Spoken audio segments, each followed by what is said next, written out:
you say, hey, if you're coming up on 5 years on Section 8 and welfare, whatever it may be, 5 years and you still haven't gotten some sort of certificate, some sort of AA degree to show that you're moving away from government assistance, then I think it's time to give up. I think at that point we have to start moving people out of the system, because the system has been taken advantage of for too long. But I just don't agree that 2 years is the time, especially for people who are like us, inner city folks. I think we need more time, but at the same time, I think people need to show that they're making that progress and that growth towards meeting some of those goals. Absolutely, and it's sad. And I've heard some young ladies talk before and say, hey, all I gotta do is have a baby, and I'm gonna go in the county, I'm gonna go get some housing, I'm gonna get food stamps, I'm gonna get WIC, and I'm gonna be straight. And Wow. and I'm literally like, and they're not even pregnant yet, and I'm like, that's the mindset. So I think this is something we have to do. We have to change the mindset. Absolutely. And let me break this down to just a subgroup. Let me speak to those under 30. Let me speak to the 18 to 29-year-olds. You should not, in a perfect world, you should not be getting out of high school and straight to welfare, even if you don't make it to high school. We gotta have some type of mindset to where, okay, I can't just have a baby at 16 and go straight to welfare. Like that mindset has to change. I'm not here to say what people do in the bedroom as an adult, but however, for the minors, I think the parents, the legal guardians, gotta cover that expense. And I will say that, because what I believe is the mindset, if a mom or dad, a parent or guardian, if they know if my baby boy, baby girl, whatever, they ain't babies, they 16, 17, whatever, if they have a baby and the mom and dad know, they gonna be the main person taking care of it, because they are the legal guardian of the child that had the baby, that they gonna have to take care of it. There's gonna be a lot of parents like, hey, you better wear protection, you better not do it, etc., etc. I think, and I'm thinking about my mom. I'm thinking about my personal situation, because my mom had 2 kids at a very young age, right? Mm-hmm. And then had me when she was still in her early 20s. Yep. But my mom never used government assistance. She utilized it.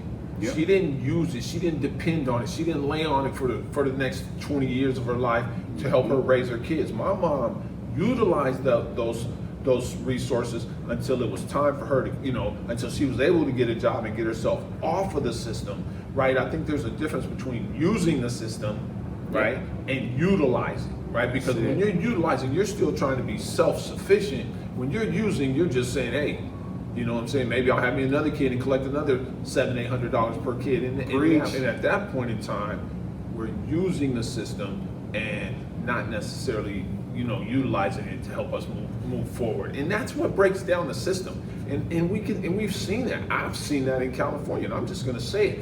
Over the last, it's 2025. Over the last 25, 30 years, the quality of life in California has severely declined. Ooh, absolutely. And this is tough, because this goes into the next question. The Trump administration also want to make America healthy again by cutting soda, candy, high sugar drinks from the SNAP program. And for those that don't know what SNAP is, that's the Supplemental Nutrition Assistance Program. And with that, and connected with the Section 8, and this is one thing I want to say before I dive into this question. I've said this 15 years ago. Every single person that is on any type of government assistance, the goal is not to be on it permanently. Right. The goal is to strive to get off, because you see that when you are on government assistance, you essentially don't have a say on a lot of these decisions. So Make America healthy again, cutting soda, cutting candy, cutting the high sugary drinks and purchases from the SNAP program.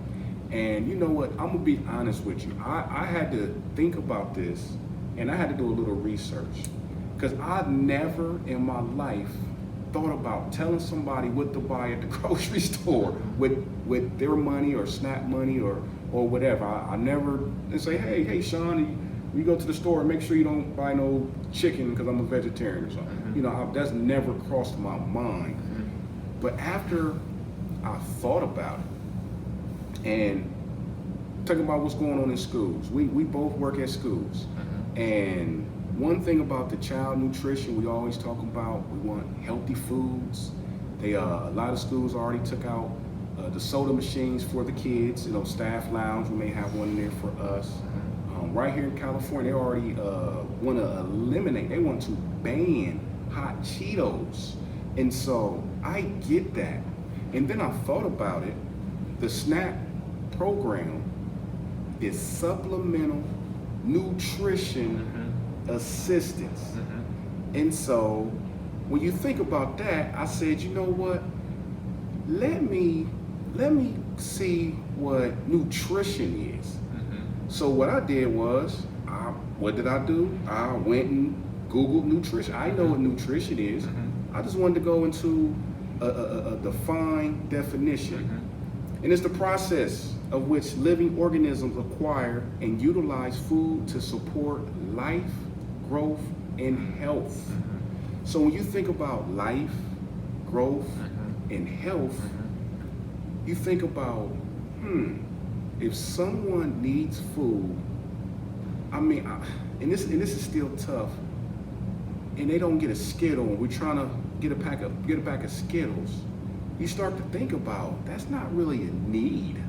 And listen, guys, I'm not here to be the food police. I'm just answering the question. So in a way, I actually kind of from a health perspective, right? And I don't eat a lot of sugar because it's not good. And I was once pre-diabetic, so I don't mess with a lot of sugar. So I know personally. So now from a health perspective, this is the one I actually support, making America healthy again. I absolutely support making America healthy again, for a lot of different reasons and through a lot of different means as well.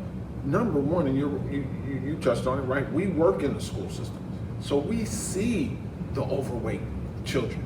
We see the kids who sneak the Cheetos out at lunchtime, Yep. right? We see the kids who come to school eating hot Cheetos for breakfast. Some of that has to start at home. Absolutely. Right? Some of that has to start at home. I was fortunate, I didn't have a dad, but I had a grandmother in my house, right? Who bought us fruit, who bought us oranges. We didn't have a lot of money to go back and forth to the liquor store and buy, this and this and that. But my grandmother made sure that there were oranges, there was apples, there were eggs, there was milk, right? We had those things, so that supported the nutrition aspect of the life we live. But the other means is exercise. Diet is one part of health, but what about the exercise of it all, right? What about getting the kids off the video games, off the phones? It's kids are on video games and these phones for 5, 6, 7, 8 hours a day. When do they get outside and get that 30 minutes? I mean, if somebody told me when I was a kid that I need to go outside for 30 minutes, man, I'd laugh at you because I was outside for 3, 4, 5 hours a day. Come on, man. 30 minutes? We can't even get these kids off the couch for 30 minutes. What's happened to the youth sports that allow kids to run and socialize and be healthy in that regard? So nutrition is one aspect, but physical, the physical exercise is another aspect that I think kids in our society are missing as well. Amen. And like I did a lot of research because I never really thought about it from that aspect. I mean, even soda. I mean, just Googling, is soda good for you? And I just Googled it, and I've already Googled it, but no, soda is generally considered unhealthy. It has high sugar content. Right. contains high amounts of sugar, which can contribute to weight gain, Right. obesity, and Right. type 2 diabetes. Wow. So from a health standpoint, Right. and sometimes with parents, we say sometimes we make rules and regulations because we got to protect kids and those we supervise. Mhm. You know, sometimes we got to protect them from themselves. Mhm. But just from a healthy standpoint, then I'm looking at soda like, oh, this can contribute to obesity. Right. Do I want to really have someone be obese because they can't help but buy, you know, a whole bunch of 2 liters of soda with a whole bunch of sugar? Mhm. So after research, I was like, you know what, I support. I do too. I support making America I healthy. do too, man. I support that for sure.